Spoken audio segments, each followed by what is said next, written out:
I also work with a harm reduction collective in New Orleans called Tri-Stereo Harm Reduction Collective. I will talk about that some. We're a harm reduction collective, which means that we work with our participants to deliver harm reduction supplies, which I'll talk more about in a minute here. So things like Narcan, which is the drug that reverses opiate overdoses. Also, we give out new syringes, safer injection kits. So this could be safer techniques.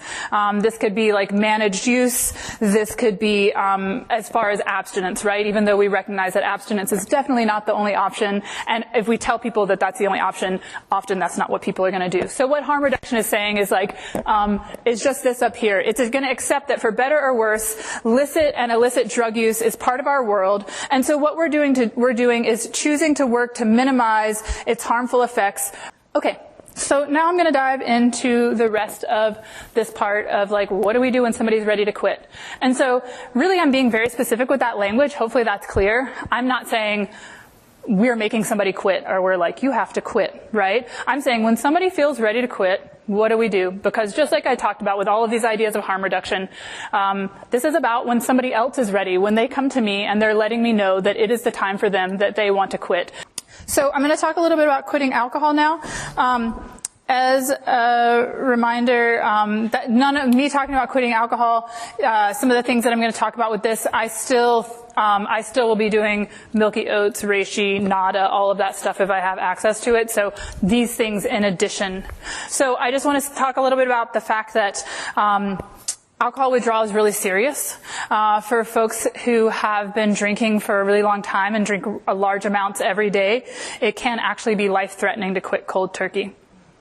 Sedatives can also be really nice. Again, sometimes nothing can touch it. I remember we actually ordered kava in your class, and it wasn't soon after that I helped someone who was kicking heroin, and I was like, I didn't have time to didn't have a bottle, and I was like, here's just a quart of kava, just like pour a little bit in a glass, and I came back like 2 days later and the whole quart was gone, and I was like, I didn't mean for you to take my whole quart of fresh kava tincture, but he was like, I didn't even feel it, you know?